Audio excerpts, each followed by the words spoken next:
Do you have a Kyle Pitt in your stomach? I know I do. It's time for garbage time.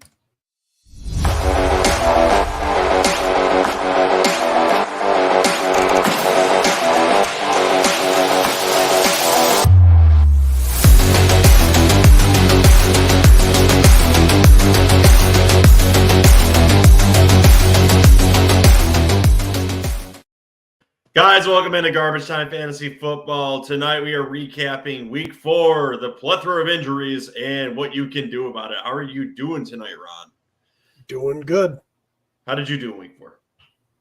Good. 4-3 on the week for wins. So, all right, I did garbage, just some more garbage. Guys, if you like what you hear on Garbage Time Fantasy Football, make sure to like and subscribe to the show here on YouTube. You can also listen to us in audio formats on Apple, Spotify, Google, Pandora, Amazon, iHeartRadio, TuneIn. Leave us voicemails at www.garbagetimeff.com. Messages at Garbage Time Fantasy Football on Instagram, and you can also reach us on Twitter if you have questions about your roster sit and start questions at garbage_time_FF. You can also leave them in the comments after the show if you don't want to do them live during the show. Ron, there's also a signed Miles Sanders card you can win, which is a Gridiron King card by liking to an episode, subscribing to the show here on YouTube, leaving us an Apple review, and then commenting, "I am the Heckling Fandom" on one of our videos, correct? that is correct. I think we need to make that video that spot a little bit longer. Yeah, there's it for the third time. And last time I checked, Miles Sanders did pretty good this past weekend, correct? Oh, yeah, and his coach came out and said, he's the RB1. Yeah, I think with that performance, he is too. And I think with that performance, that card might be going up in value. So, again, get into that raffle, especially hitting up that Apple review, and we'll get you that card at the end of the season. So let's get into the news, Ron. Yeah.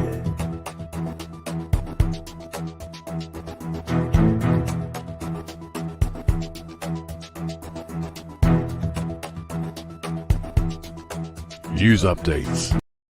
Oh boy, Javonte Williams has a torn ACL and is going to be out for the entire season. So tell me what this does to fantasy owners who have him and fantasy owners that are looking for answers. It crushes their souls. And it wasn't just an ACL, it was an LCL. And I believe he messed up another ligament in his knee. So long-term recovery. Think J.K. Dobbins type time frame, I would say. Yeah, just Mike Boone. Yeah, I mean, Melvin Gordon obviously is an ad, but I'm thinking he's banged up too a little bit, right? Yeah, he's definitely a little bit banged up. And they just signed Latavius Murray. Gross. Off of the Saints practice squad. I don't know. I think Latavius Murray is still decent enough. Ooh, maybe someone that we can add to the waiver wire show tomorrow. Maybe. Cordarrelle Patterson is on the PUP. How is this backfield going to look now that he is on the PUP? And obviously that's a sigh on your side because you have him on your dynasty roster. Yeah, and I just traded for him too. I'm getting a little bit of my own medicine with that one this year. Tyler Algier got most of the work after Cordarrelle Patterson went out. Mm-hmm. I think he finished with 10 rushes for 80-something yards, which isn't bad. I believe it was 80 yards. Yeah. So I think Tyler Algier starts getting more of the work. Still a risky play. This is not a prolific offense where they're going to be scoring a bunch of touchdowns every week. But if he gets the workload, then he should be okay for fantasy. He kind of scares me a little bit, though, because Williams should be back this week or the following week, and he was shown to be the backup early. But they drafted this kid with some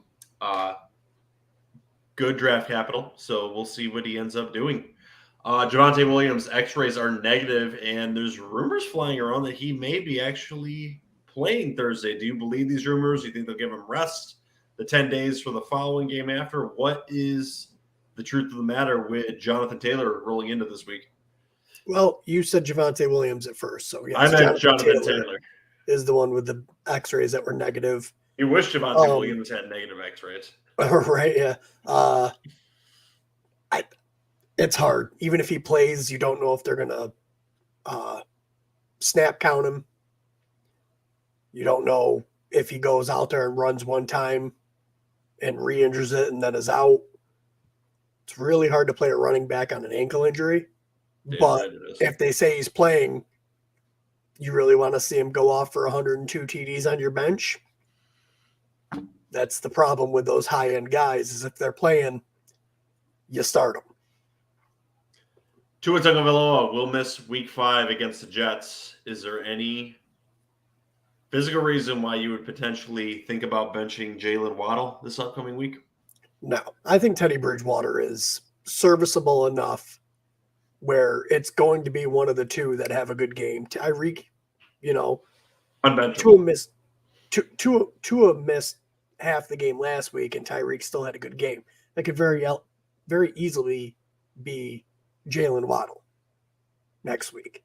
And I will preface to say that the Jets defense doesn't make veteran backups look too horrible, so you can probably play your guys comfortably, and it should be fine. They're not good? No, they're not. Okay, they're not good. They play a little bit. They did, but it was a very ugly win, though. Treylon Burks turf toe. No, you want to see an ugly win? We'll talk about it. When we get to the Giants game. Yeah, but you can talk about the good, the bad, and the ugly when we get to that sentiment. Treylon Burks, turf toe, expected to miss time. What is your thoughts on the work share of the Titans wide receiving core? Oh, God, that just slows down his potential breakout this season. That turf toe, that one, I don't know exactly what it is, but every time someone gets a turf toe, that thing lingers. It's a bitch. Yeah, I don't know what it is exactly, but every time someone has it, it lingers. It takes some time. And I believe that was mostly pain management when it comes to it. So we'll see if he can suck it up or if he's going to suck. I think Kyle Phillips might be a decent play if he comes back. I think he played last week, but I don't think he's 100% yet. Yep, and the glass sculpture of Robert Woods has seemed to have reappeared the last 2 weeks too. Yeah, I mean the ball's got to go somewhere, but hopefully this means they lean more on Derrick Henry, who's had 2 solid weeks in a row now. I think he's back. He just needs, get ramped back up those 2 weeks. And Jamison Crowder has broke his ankle. Is this much more viable to the slot wide receiver of the Bills going forward and maybe someone like Gabe Davis, who has been a horrible disappointment up to this point? Well, I think Gabe Davis has mostly been a disappointment because of the injuries. I agree. But Isaiah McKenzie has been decent when he's been splitting time with Jamison Crowder. I do believe he is in concussion protocol too currently. Who? Gabe Davis? No. Isaiah McKenzie? Yes. Oh, I didn't know that. I believe he is. But if he plays and gets 100% of that slot role, or even, a much bigger pie, like 80, 90% of that slot role, I think he'll be very useful for fantasy football. Maybe. Any other news you'd like to talk about? You ready to get into the good, the bad, and the surprising? Let's get into all of the bads and goods and surprisings. All of them.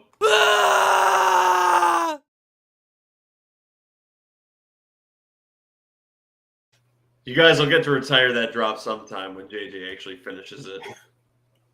All right, let's start with the good things on the week. So I'm going to let you get into the Giants game a little bit. Saquon, 31 attempts and 147 yards. The whole Giants offense. So talk about it. I mean, he was their leading receiver, I believe. Like I said after week 1, if he goes down, our offense is fucked. And you will probably lose the rest of the games this year. I mean, I wouldn't be shocked or overly upset, really. I mean, anyone who's listened, even through the offseason, has known I've been very unhyped up about my Giants all year.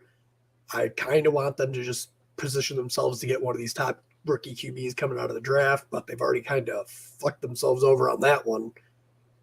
Oh, God, my team's winning. How horrible. Well, I know. It's so hard to but my team is bad.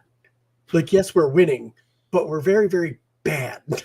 Outside of Saquon, he's phenomenal. I know we're talking about the good parts of Saquon, but can you play a single wide receiver right now with the Giants, considering all the injuries to your QB position now? Nope. Even if we had Daniel Jones, nope. Not until Kadarius Toney and or Wan'Dale Robinson come back. And even when those two come back, you can't play them the first week they're back. Agreed. Tom Brady completed 38 of 51 passes, 367 yards. So had to throw it. They were behind a lot in this game. Good game script, but the weapons are back. Don't look terrible, although it just seems like they can't stay healthy. What is your thoughts on Tom Brady going forward? That offensive line scares me. Yeah, it's bad. You're going to have games where he puts up bad numbers, and they're going to try to win the game with that defense that is great. I know they just gave up a bunch of points, but it was to Patrick Mahomes. Like, you can't count that really. They're going to try to win the games with their defense and run game. You see more involvement with what's his name, Rashad White. Yeah. In the passing game, especially. But I think you see them 1-2 punch a little bit more. All right, and Austin Eckler seems to get back on track. Scores 3 touchdowns and makes up for the first 3 weeks. So what's your thoughts on Austin Eckler going forward? This is strange. We kind of left him for dead last week, and he bounces back with a hell of a game and gets a lot of the workload this week. So is he back? You trade him at this high point. What do you do with Austin Eckler? It's hard because he's going to be one of these guys, I think, where he's going to be the entire offense that week, and then the next week he might be nothing. But I think we kind of saw this last year where at the beginning of the year they kept trying to use other guys. The other guys weren't, really cutting it. So then they're just like, screw it. Let's give everything to Austin Eckler. You could be seeing that situation again because Sony Michel, Josh Kelly, they're okay, but they're not Austin Eckler. And it seems to add up to a winning formula for them because the offense just performed phenomenal. Yeah. Running that formula. Yeah. So I think if next week we see him do probably not this, obviously, this was a monster week, but if we see him, back to his normal 5-6 receptions, most of the running back work, a touchdown, I think you might notice that the Chargers are like, all right, sorry, but we're going to have to use you again. Well, you fix that problem. You give him a little bit of incentive in his contract, maybe a little bit of an extension with player-based passing and rushing touchdowns. That might want for him to get onto the field a little bit more because he was bitching about his usage. But when you're getting paid, you probably ain't bitching about it so much. Pat Freiermuth, 85 yards, and seems to be a focal point of the Steelers' offense. How is this quarterback change going to affect Freiermuth going forward, who has been a nice surprise for fantasy football this year? When Kenny Pickett came in, he was second in targets behind only George Pickens. He was. I think you actually see the downfall come from Deontay Johnson and Chase Claypool. I think Chase Claypool is probably droppable at this point. It's possible, but I would like to see another full game with Kenny Pickett, which they came out and announced that he is going to be the starter now. Sorry, Mitch Trubisky, you didn't cut it. Maybe you can get traded to the Giants. Would it shock anybody? No. But yeah, so I would like to see another full game with Kenny Pickett and see how the target share looks like, but you might want to try to go get Pickens now if you can.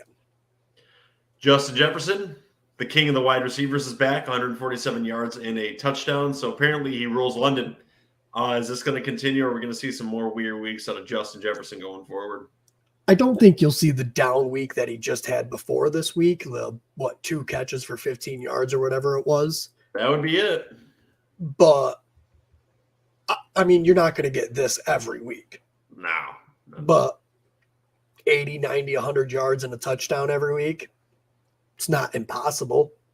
No. But he won't kill your fantasy team again this year, I don't think, like he did last week. Speaking of people who are not killing your fantasy team, and in fact are very much helping it with the place you picked him up in, and is even a good value in the 4th or 5th round, which was his stock at the very end of the preseason, Dameon Pierce, 14 carries for 131 yards, a touchdown, and a gorgeous 75-yard run touchdown. So is this man here to stay? He's not getting the 3rd down work yet, but he doesn't even seem like he needs it. Well, it's nice, but sometimes you got to take a step back and look. So 14 for what was it? 140 something? It was 14 carries on 131 yards and a touchdown. Okay. And then you said there was the 75-yard touchdown run. It sure Take was. that away, and you have 13 carries for like 60-something yards. That's adorable, but there was still a 75-yard run, which counts. So I understand that means nothing to me. But those things are not highly repeatable. You're not going to see a 75-yard touchdown every game from him. So you got to look 80 in a touchdown, though? Yeah, no, I'm not saying that he's not going to be good going forward, but just don't expect him to be winning your week every week. 14 carries is not a lot of usage for a bad offense. Like, temper your expectations. But he's definitely our RB2. But just temper the expectations. I'm not tempering my expectations, and I'll tell you why. He's not getting the passing work, and he's not getting the third down work. Who's going to Rex Burkhead? I think he can take that. And he's got the play style to take that. So, no, he's got 3 down back potential. So I'm not hampering the expectations. I'm not saying it'll be this, but 100-yard down back every week in a bell cow, I do not think is out of the realm of possibilities But for Dameon Pierce. You think it's in the realm of possibility, yada, yada, yada. Well, when Rex Burkhead is the other option, it very much is. That he started the year. They obviously like him. Yeah. So don't instantly go in thinking that he's just going to get the full workload, because that's not a guarantee. Well, they're starting to trust him more. Dangerous. So, and all right, they didn't give him the initial workload. Right now. I'm going to settle this argument right now. Heckling Fandom, you're going to listen to someone who's 3-1 in Dynasty or 1-3? That's funny because you've had years where you were fucking trash too. So don't want to hear it. Okay. 1-3. Or 3-1. I mean, you're 1-3. Sorry, I was pointing at the wrong person for the wrong word. Doesn't mean you're not wrong about this player. All right, Breece Hall, 17 carries compared to Michael Carter's 9 carries. Pretty decent week. Not the blow-up week that I said he had, but it is better again. Is this the last week you're going to be able to trade for Breece Hall going forward? I think you've already missed it. You think the window's open and he's going to just continue to get more work? Yeah, the 17 carries is what's going to kill it. What I was optimistic about, and my biggest thing against Breece Hall being a running back 1 going into the season, was that passing work from Zach Wilson. Mm-hmm. But he got 6 targets from Zach Wilson, which is encouraging, not only for Breece Hall, but for Zach Wilson in general as a quarterback, finally learning to take that check down when he's got it. That's going to make him much better as a quarterback, which is going to open up this entire offense. So I did like what I see there. It's, that silver lining for your Jets, It was. That fourth quarter was incredible by him. I don't think I've ever seen a Jets quarterback. Yeah. In my 20-something years. I got to give him props. I mean, that was a really good play by Zach Wilson. Hopefully he can just continue to ascend, and he is what the Jets drafted. You know what I mean? Got to Band-Aid that offensive line for that to happen. Though. Oh, man, that poor kid. Oof. No, they seem to figure out at least a technique to cover it up, which is bringing Elijah Vera Tucker, who was our guard, to left tackle, who didn't allow any pressures during the game, and he did actually play tackle in college at USC. He's very versatile.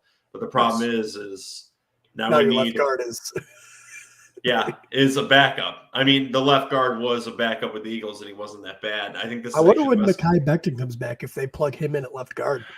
The problem is he's not going to be back this year, and they're going to be bringing back the 37-year-old veteran in a week or two to probably play right tackle. So does that mean they keep Elijah Vera Tucker there at left tackle until the rookie's back in a few weeks? It's just going to be moving parts and an absolutely insane mix, but doesn't seem to be hurting the run game too bad. It's odd. They're managing it, but I'm scared. Anyway, who did they play again this week? The Dolphins. No, this past week. Pittsburgh Steelers. Man, it's scary because of Pittsburgh, without TJ Watt even. Catching teams at the right time. Backup quarterback of the Dolphins. Pretty tasty. Yeah. Aaron Jones, 110 yards, 3 catches. So looking good. Continue to play him. Oh, yeah. All right, we trust Davante Adams again, too. 9 of 13, 101 yards. The Raiders win against the Broncos. What is going on with the Raiders offense? It's just strange. I don't know, but I like how we all picked the Raiders to beat the Broncos and got that one right. We all kind of felt that one was coming. Yeah, I like it. In the realm of good, the Detroit Lions offense seems to still be able to perform even when some of their weapons going down. Jamal Williams rushed 19 times for 108 yards and 2 touchdowns, and Josh Reynolds caught 7 of 8 for targets and 81 yards and a touchdown. The Lions offense is number 1 in the league currently, and they have the worst defense in the league. So is this just all speed ahead for all your fantasy players for the Detroit Lions and anyone playing against them?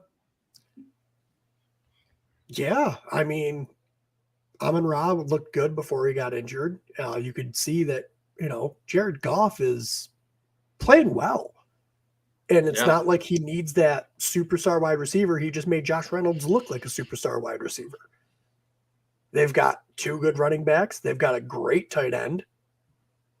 Like, in the receiving core, as we've seen, is deep, really. So if they could get this freaking defense up to par, they could be a very dangerous team. But at this point, you play everyone going against that Detroit defense. And they look to fix it in the offseason. I think they might need a different coordinator. Well, all right. You ready to talk about the bad? There's a lot of it. I suppose. All right. Well, I started with Cordarrelle Patterson. He had 1 touchdown, 39 yards, but he's injured. And he just does that usage go down with him, especially with him now going on the IR. I mean, obviously it goes down with him going on IR. Even when he comes back? If Algier comes out and shows out and, proves enough to where he needs to be in the game more, definitely. Cordarrelle Patterson's usage is definitely going to go down. But that might lead into more receptions for Cordarrelle Patterson. So it's hard, but we got 4 weeks to see how Algier does and make a decision off of that. Yeah, we kind of feels like we need to. All right, let's get into the really bad, which is Kyle Pitts. Oh, that's a mean drop, man. Oh, what is going on in the realm of Kyle Pitts owners? I own him in Dynasty.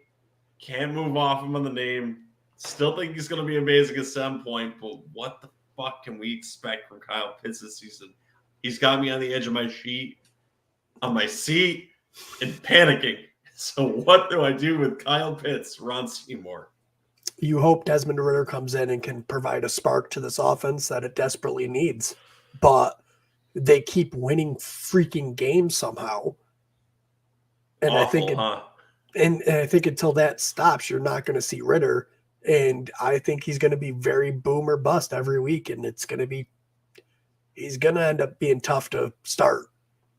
On the Fantasy Footballers earlier today, they asked if you'd rather have him or George Kittle. I think I would still take his upside. I think George Kittle is a little glass, and he scares me still. Him or Darren Waller?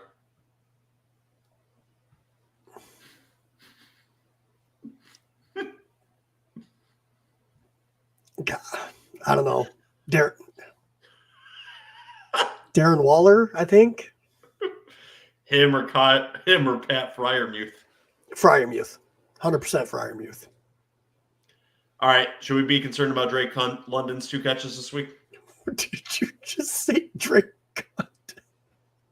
Drake London? That's not what you said at first. Listen back to this later. Oh, my God. Hilarious. Oh, Drake London, he was good the first 3 weeks. He had 1 down week. I wouldn't be too worried about it. All right. What is real bad, though, is the uses for the Chiefs wide receivers. Juju, average. Valdez-Scantling, not that great this week. Nothing more than a flex. And I don't see anything else more than wide receiver 3 on this roster. So what is going on with this wide receiving core? And is it dead for the rest of the season? I called it, I believe, after week 2 and said I will not start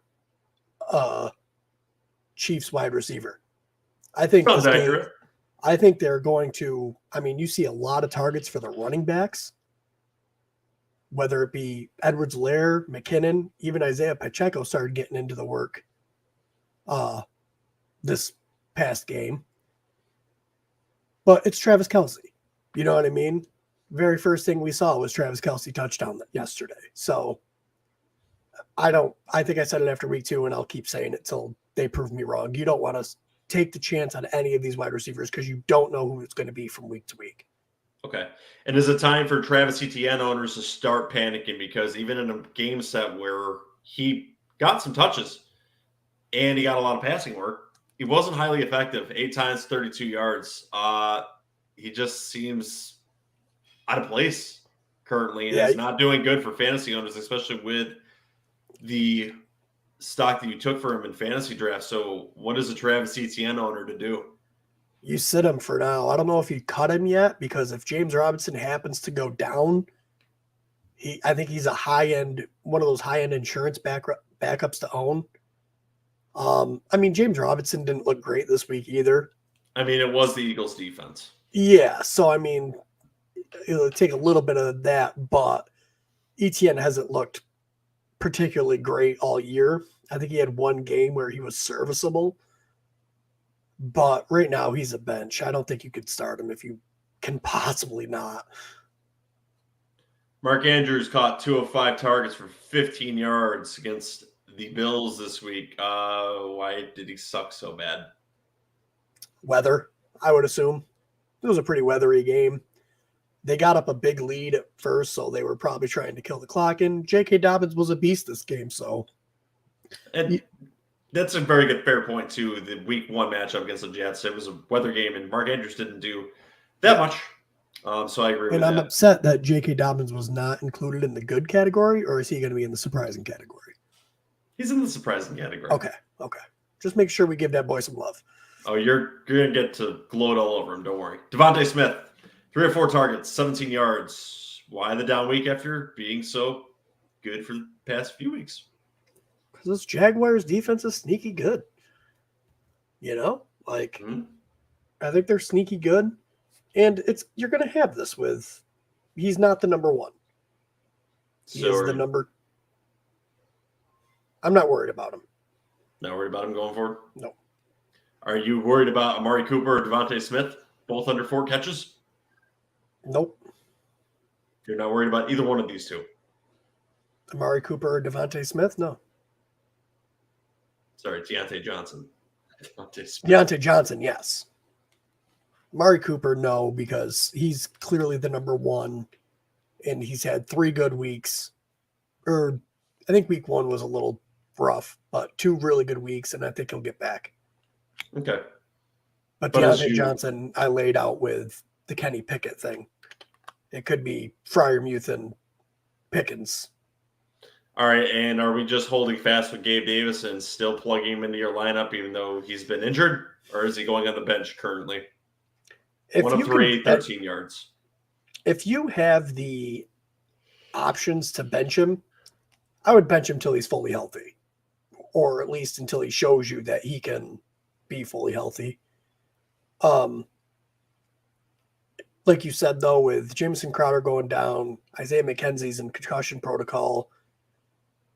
But still, if you can bench him because you have better options, I would bench him for now. Sure. Would you trade for someone like Singletary, who probably could get a little bit of passing work in the next few weeks with all these injuries to the wide receiving core? I would say yes, but with his performance from like last week, I don't know exactly what he did this week, but with his performance from last week, I think his price is still too high. Okay. And are you ready for the surprising category? Hell yeah. All right, we'll start right off at the top. J.K. Dobbins returning to glory, 2 touchdowns, looks nice and effective. Nice movement coming off the injury. So what are your thoughts on J.K. Dobbins going forward? Well, I mean, he only had 13 carries for only 41 yards. Nothing super promising, but he did have the 2 touchdowns. Plus, he got 4 receptions, which is pretty wild for a Baltimore running back. Mm-hmm. But you got Rashad Bateman that has a foot injury, so they might need J.K. Dobbins more in the pass game, which is, promising. But I think you see his rushing attempts keep going up. I mean, last week I think it was 6, this week 13. I think you see him starting to get in like 15, 16 range. And he's explosive enough to where he can break a run at any given point. And teams have to worry about Lamar Jackson. Tough matchup this week against the Bills' run defense. You get him 13 carries against a lighter opponent, and he's going to, he's got the Bengals, who have an all right defense next week. Mm-hmm. Then the Giants, Cleveland, 2 great matchups, and he's got Tampa Bay and Saints. So he's got some bad matchups coming up, but the end of the year, Carolina, Jacksonville, Denver, Pittsburgh, Browns, and then his playoffs are Browns, Atlanta, and Steelers. So he could, if you get to the playoffs and you have him on your team, he could really help you then. All right, let's continue the topic of good running backs this week, just not ones that we thought were going to perform as well. Rashad Penny, 155 yards, 2 touchdowns. Is this the sell high week on Rashad Penny? I don't know, because Kenneth Walker still really isn't getting the carries. No, I think it's still Rashad Penny's backfield, and he's got the ability to do this at any given week. I think you hold fast until you start seeing Kenneth Walker's attempts go up. But it might be too late to do anything with him up to that point. It point. could, but I think you'd rather have him on your team. Okay. Instead of trading him away too early. Hopefully, and secret here, I'm hoping that he keeps the job all year, and then I can trade him away in Dynasty high, because I don't think he's the starter next year. Josh Jacobs, huge amount of carries, 26, has 2 touchdowns this week. He's been sneaky good, and the usage has been good. What's your thoughts on Josh Jacobs going forward? I think they used him a lot, and they won the game. And I think you see more of it, and I really hope you do, because he's a great player. I know you were all ready to just stick a nail in his coffin this offseason. And I tried telling you, but you never listened to me.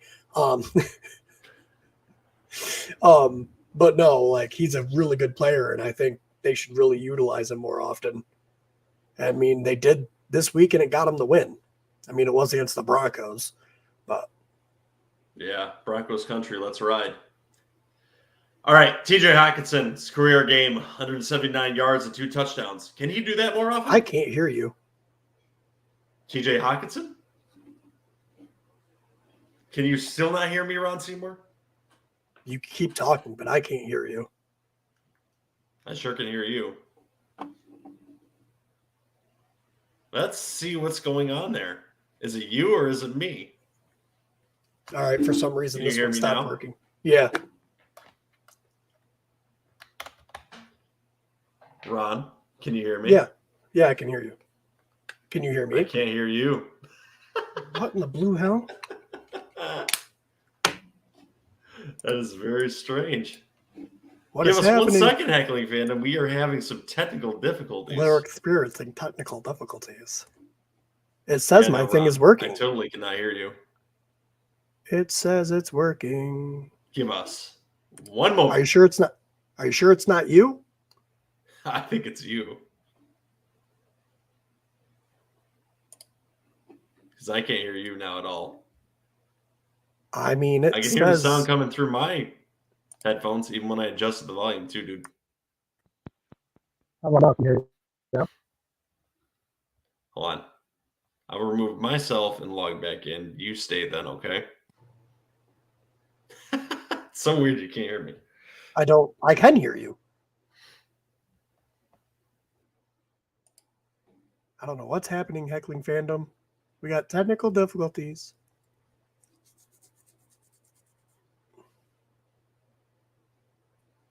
Can you hear me, Ron? Can you hear me? I can. So, all right. Go ahead. I think it was you, because I could hear you after I switched headsets. It's possible. All right, let's continue this conversation then. All right, where were we? I don't remember. Josh Jacobs. All right, so yeah, you think he's going to be good going forward now? Yeah, I think he should be. All right. Let's next talk about, I know we talked about TJ Hockenson too, the games going forward. I was going to ask you, is he going to do that more often, though? 179 yards and 2 touchdowns.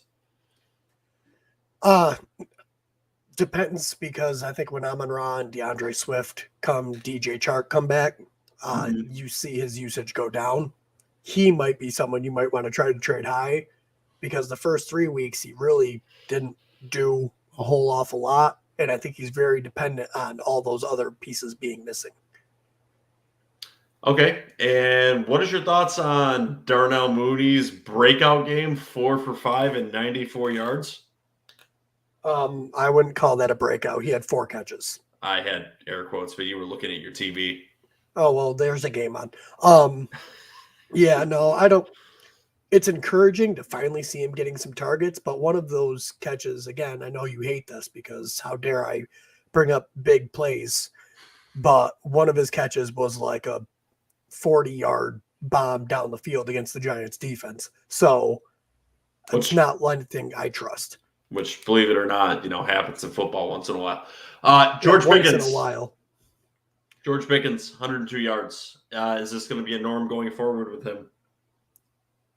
I think he's definitely going to become the number one in that offense when it comes to targets now that Kenny Pickett is the starter. I don't know if he's an instant plug and play. You might want to wait one more week and see again with Kenny Pickett with a full game. So wide receiver 3 this week? Yeah, flex, wide receiver 3. Were you surprised by Chris Godwin's performance this week? 7 of 10 targets, 57 yards on Tampa's loss to the Chiefs this week. I'm shocked he got as much work as he did, but didn't he get re-injured yet again? I believe he did. I don't know why they don't leave this man out until he's fully healthy. Like, come on. All right, Robert. Man get healthy. Yeah, all right. This is a player that was allowed to get healthy now, and they seem to be reaping the benefits of it, and that is Robert Tonyan of the Packers, 22 yards, and he got that touchdown, which is effective when you're getting to the back end of the tight ends. Do you like Robert Tonyan going forward? I do, just because the other options on this offense are not trustworthy. I think Rodgers really trusts Tonyan, so I think you might, especially in the red zone, I think he'll get a lot of touchdowns this year. I would argue that Romeo Doubs is getting to that point. He had a touchdown and almost had a second one. I think he is going to be a lot more trustworthy than you think he is. But in the red zone, I think it's Tonyan. Yeah. Did you like Alan Lazard's performance, 116 yards and a touchdown? Is he the number one wide receiver going forward? I think you got a 1A, 1B thing with him and Doubs. Both are playable, though? I mean, you got to take your shot on both of them. They're both playable, but they both could almost dud you every week, too. Who ends up with a better year by the end? Doubs. Big play. Doubs. That's why. All right, let's talk about the surprisingly effective Patriots running game this week. So Zappe was a rookie playing this week. So the Patriots looked to rush the ball. Harris looked good, 86 yards and a touchdown. Ramondre Stevenson, 66 yards, got a few catches too. What's your thoughts on the Patriots running game going forward, especially with the rookie playing with them now? It's hard to play either one of them because, I mean, if they end up in a game script where it's not close. I mean, surprisingly, this game was pretty close all game, even with Zappe in there. I mean, if they get into a game where it's not close, you might see more Ramondre Stevenson and left Damian Harris. I mean, you kind of got to start them both. But if you could not start either one, that's the route I would go. All right, and what are your thoughts on the wide receivers for the Seahawks going forward? Geno Smith has been performing quite admirable, given the fact that Russell Wilson is not in town. Tyler Lockett caught 6 of 8 for 91 yards, and DK Metcalf, 7 of 10, 149 yards in the Seahawks victory over the Lions. So do you like playing these two going forward? DK Metcalf is an always start. I think Tyler Lockett is more matchup dependent. Like we just said, they did go up against the Lions. Mm-hmm. So very favorable matchup. I think if you get against a good defense, you're definitely not going to want to start Tyler Lockett. I think DK Metcalf is always the first look. So DK Metcalf, yes, always start. Tyler Lockett is more matchup dependent. All right, and we kind of talked about Miles Sanders earlier. I believe he is the number one running back going forward with this performance. 27 times for 134 yards and 2 touchdowns. Give us a rundown on Miles Sanders and the rest of season outlook for him.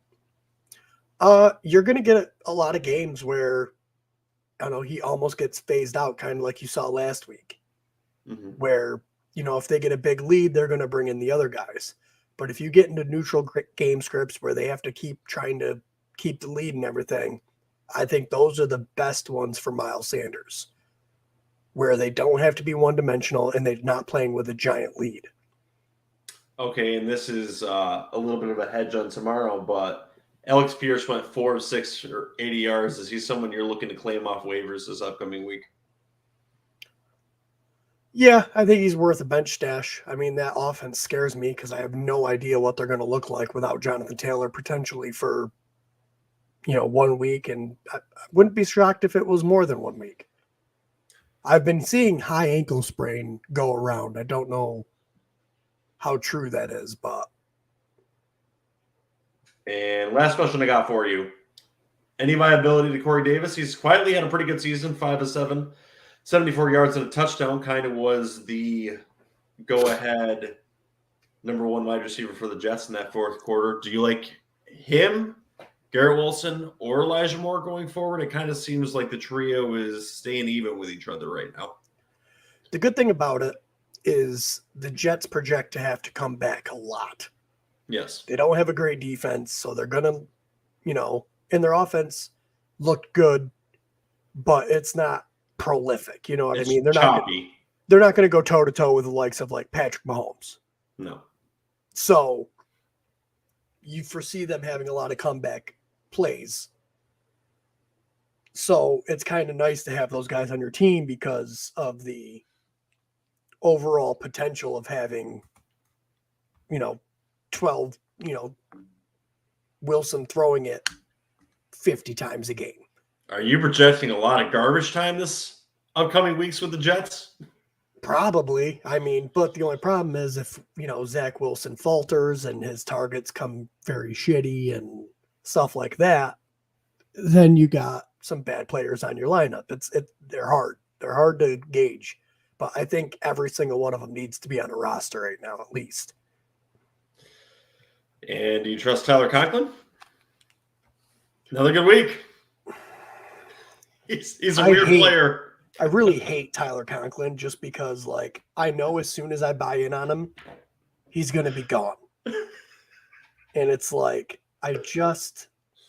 Kenny Pickett just went on the trade block in our Dynasty League. Shocking. Well, I didn't know if you wanted him. You could probably go trade, one of your top players for him if you wanted. I could have. You're in a win now mode at 1 and 3. Who were you talking about?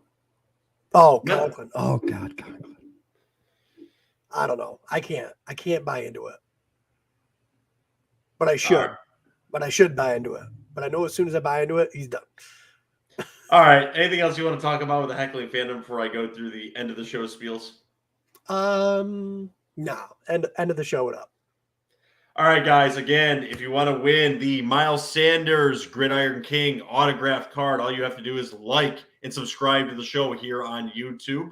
Leave an Apple review and comment on one of the videos. I am the Heckling Fandom. We will put your name in the drawing at the end of the fantasy season, and you will be in the drawing to win that card. If you like what you hear on Garbage Time Fantasy Football, make sure to like and subscribe to the show. You can leave your comments live on the shows after the show, too, and we will get to those questions. Tomorrow we have a waiver show going on. If you'd rather listen to us in audio formats, too, even with the technical difficulties and word salad coming out of my mouth, you can do that on Apple, Spotify, Google, Pandora, Amazon, iHeartRadio. And you can also leave us voicemails at www.garbagetimeft.com. Click on the bar on the right side of your screen, scream into the computer about how shitty the show was with the technical difficulties, and we'll get right back to you. Ron Seymour, anything you'd like to say to the Heckling Fandom about Twitter or Instagram? Nope. You can find the show on Twitter and Instagram. Where?